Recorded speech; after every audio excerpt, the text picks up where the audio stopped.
Thank you, Dr. Jayanta Kumar Das. My topic is the magnitude of lacrimal diseases in the community. It's not moving. Okay. So there is no financial interest. So we all know that the lacrimal apparatus, it consists of the lacrimal gland, lacrimal sac, and the nasolacrimal duct. So this is a conditions dacroadenitis, which is very uncommon, and it is found in 1 in 10,000 ophthalmic patients, mainly identified in children and young adults, and is associated with autoimmune diseases.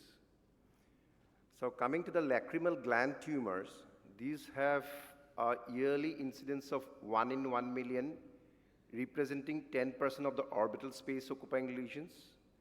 You can see this, the overall breakdown of the lacrimal gland tumors, non-epithelial highest with 75%, and the breakdown of benign and malignant, benign is 55%. Now the lacrimal drainage system is a complex apparatus responsible for the flow of tears from the eye to the nasal cavity. Now any pathology of the system usually appears as watery eye. Now we all know that it may be congenital or acquired. Now nasolacrimal duct obstruction is the most common disorder of the lacrimal system, leading to acute or chronic infections. It can occur just after birth or in adults older than 40 years. Now what are the diseases which leads to epiphora? It can be legophthalmos, canalicular or nasolacrimal duct obstructions, dacrocystitis, etc. Now, what are the risk factors? Older adults are at increased risk of developing blocked tear ducts, chronic eye inflammations, any previous eyelid surgeries, nasal surgeries, or sinus surgeries, patients undergoing radiotherapy or chemotherapy. Now coming to the prevalence of lacrimal diseases in India. So data is very limited. So this is a prospective study carried out in northern India. They found the prevalence of dacrocystitis was 19.5 cases per 10,000 patients, and the incidence rate was 15 cases per 10,000 patients. This is another observational study done at Orissa, and they found the prevalence of chronic dacrocystitis was 1.224%. This is a retrospective, 5-year retrospective study done at LVPI Hyderabad, and where they saw the records of 20,000 patients. They found primary acquired nasolacrimal duct obstruction was 51.56%, followed by congenital nasolacrimal duct obstruction. The most frequently encountered proximal lacrimal disorder was punctal stenosis. So maximum chronic dacrocystitis presented in the 6 to 7 decade of life, and it belonged to the lower socioeconomic status. So these are various studies which have shown the frequency of NLD, acquired NLD obstructions in male versus female, and a lot of studies have shown that females are more affected than the males. So this is another study from LBPI. So it is it was a retrospective study of patients presented with acute dacrocystitis. So they found to be 2.4%. 23% of eyes presented with lacrimal abscess. 5.6% had fistula. 2.8% had orbital cellulitis. Now coming to the microbiological profile. So a prospective study from Karnataka found the predominance, they reported gram-positive bacteria to be the most common, that is coagulous-negative staphylococci and Staph aureus. So this is my own study in southern Assam. So where we found in chronic dacrocystitis, the most common organism was Pseudomonas and Staph aureus, and in acute, it was Staph and mixed flora. A similar study was done by Jayanta Das et al. In Northeast India, showed similar microbiological profile. Majority of the microorganisms were gram-positive with a predominance of Staph species, Staphylococcus, and most gram-negative was Pseudomonas. Now, in another microbiological profiling study, acute versus chronic in Arvind Eye Hospital, they found that 70% were with chronic dacrocystitis.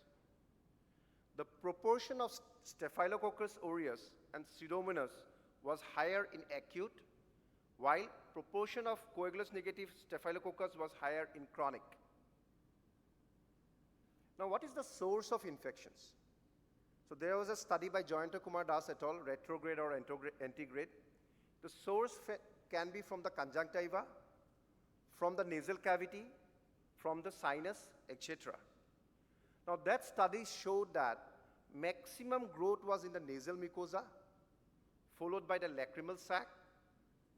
Last is the conjunctiva. Now what is the reason for high prevalence of dacrocystitis in the society? Because it is seen that majority belonging to the poor socioeconomic status, poor workplace environment, poor hygiene. It also contributes to the poor knowledge regarding disease condition and awareness regarding maintaining good hygiene. Now this is a report of primary tubercular dacrocystitis. So it was reported in Orbit, where it's a case of 15-year-old female with a history of 8 months of epiphora. So biopsy from the lacrimal sac revealed tubercular granuloma. So this is another report which was seen in UK, reported from UK. 2 children presented with acute dacrocystitis showed clinical and laboratory features of Epstein-Barr virus. So these are my references. Thank you so much. Thank you, Dr. Nilanjan. There is some always why, there's a question in our mind, why it is more common in women. That is another one, established one, that is a little, not as very significant anatomical variation amongst the female. But another point is, it is from a lower socioeconomic condition is more common because unhygienic condition and less amount of water they are using to clean the face, and then there is no such wash basin in the home, and there is always crisis of water in some areas, they are more. Recently another point is that there is a tendency for the woman is a long nail always, may carry lots of infection, another factor. In my all patients, I generally examine the patient of the nail, found in whatever, irrespective of the age, if there is a nail is long, all patients out of the 100, if we concentrate 70% of them patients, there is a long nail. So we can educate them, so if you make your eye hygiene more disease free, so make it a short nail. Okay, thank you, Dr. Nilanjan. I will cover some, pardon sir.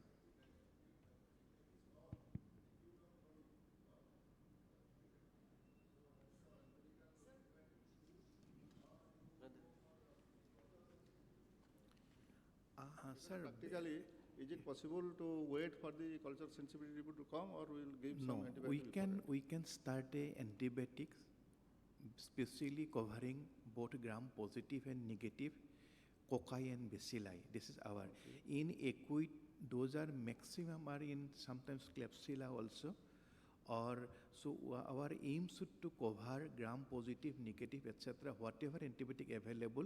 And ideal approach is that whatever, if there is an abscess, or if you can collect some amount of discharge, whatever, you just send for first culture and sensitivity. But unfortunately, most of our patients, they are already treated somewhere with some drops for a long period. In such scenario, little difficult, and hence our another problematic situation is our lab facilities. Yeah. If you send pass, I have some experience, frank pass to the lab for culture and sensitivity, found sterile. So whatever, if you just, that is my take home is the message for to everyone. So I just collect it in myself in that one, in a plate. I just ask them for the plate, and it will be placed on myself, because if I send the sample to the lab, what they will do, the technician will store it in a very cool or in the table, not in the table, in a very cold chamber of that, more secure. Moment the organism may die. Maybe those are the factors. So in our setup, basically we should go for a antibiotic immediately, or we can wait for cultural sensitivity.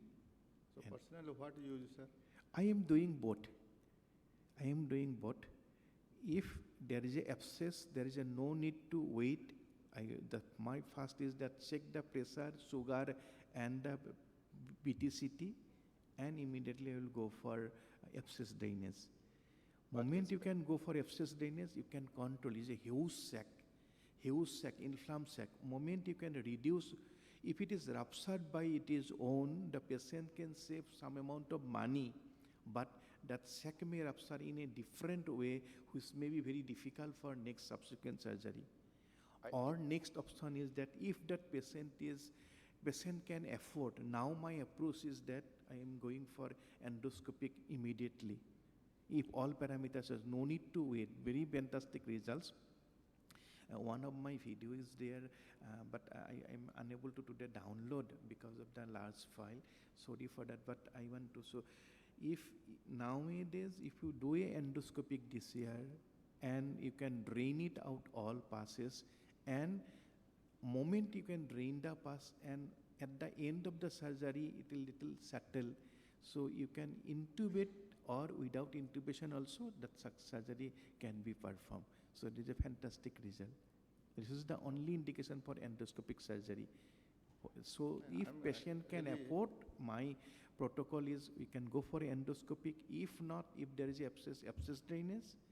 But if abscess is almost about to rupture, in such scenario, you can just drain the abscess, and you can go ahead, wait for 6 weeks. My concern is, sir, what should be the empirical antibiotic? Empirical antibiotic generally, it depends on empirical, sir, should depend on the place. And the organism. Oh, you are asking. It may differ from Delhi to Calcutta to a small the village. cefuroxime sulbactam, you can include the sulbactam, cefuroxime or ceftriaxone with sulbactam. It will cover almost all. Okay. Please choose the sulbactam and the other, whatever, because the third generation or fourth generation with the sulbactam or tobramycin injection, it is work very good. Okay. It is easily, for theoretical point of view, practical point of view, tobramycin or amikacin, or sometimes amikafenco. But Okay, amikacin, tobramycin or sulbactam or in one group, or cefuroxime. So you can use that's also one. systemic antibiotics. Systemic, always systemic. No role of any topical. If there is Topical, acute. oral. All can continue. oral you can give, but preferably in injectable. Preferably in injectable, always injectable. Okay. And and our aim is to reduce the inflammation. Hot compression is a mandatory, and general status. What is the systemic status? What is blood, hemoglobin, sugar, etc. Sometimes there is a 400, 500 sugar with acute cholecystitis. And there may be hypertension. Those are we can control. Okay, sir. Thank you. Yes, sir.